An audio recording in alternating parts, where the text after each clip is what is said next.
هذا شكلها النهائي ورا ما طلعتها من الفرن، وإن شاء الله تنال إعجابكم.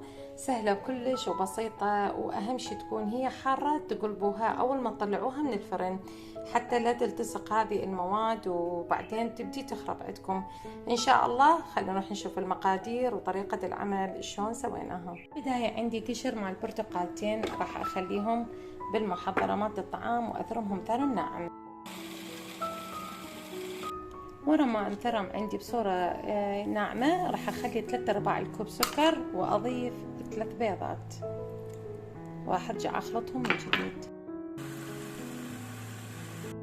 واكيد راح اخلي الزيت بهذه المرحلة هنا أنا عندي اقل من نص كوب زيت، وارجع اخلطهم من جديد.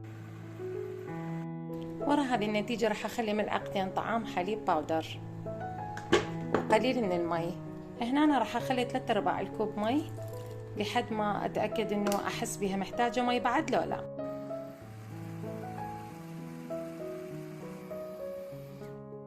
هسه ورا ما انخلطت خلطة كل زينة راح نضيفها بالطاسة، وبعدين نكمل نضيف عليها المواد الجافة. هنا أنا حضرت 1.5 كوب طحين، راح أضيف عليه ضرب بيكنج باودر وخليت فانيلا مع البرتقال. إذا حبيتوا تعززون الطعم مع العلم البرتقال كان طاغي كلش. ولا تنسون رشة الملح معادلة للطعم، دائما أذكركم بها، هذه معادلة للطعم بالنسبة للكيك.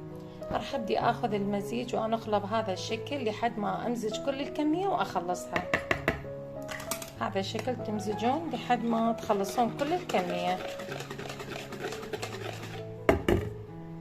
هنا أنا خلصت المزيج، إذا تلاحظون هذا شكله هذا شكل المزيج. وراح هسه نبدي بالخطوة الثانية.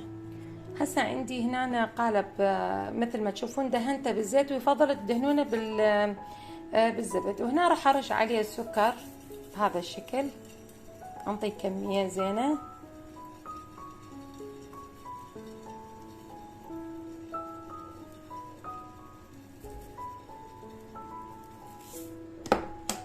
راح اصفط البرتقال بهذا الشكل مثل ما تشوفون. راح اكمل كل الكمية واخلصها واشوفكم اياها. بهذا الشكل خلصنا، وراح ندير المزيج هسه فوق القالب. هسه راح ابدي ادير المزيج بهذا الشكل، من ترسى كلها العينة. المهم نخلي مسافة حتى عملية الشوي. هسه راح ادخله للفرن على درجة حرارة 180، الحرارة فقط من الاسفل. تقريبا تاخذ لها 40 دقيقة او اقل، 35 دقيقة. هذه نهاية وصفتنا، وأتمنى نالت إعجابكم، وأتمنى تجربون الوصفة كلش طيبة وسهلة وسريعة بنفس الوقت. إن شاء الله أرجع وياكم فيديو جديد ووصفة جديدة من قناة حلو قرنفل. أتمنى تكونون استفادتوا من هذا الفيديو، وأتمنى أرجع وياكم فيديو جديد إن شاء الله. لا تنسون القناة من المشاركة في حال أول مرة تشاهدون هذا الفيديو، ولا تنسون الدعم. وأهم شيء حتى نكون متواصلين ونبقى دائما ندعكم فيديوهات كلش حلوة.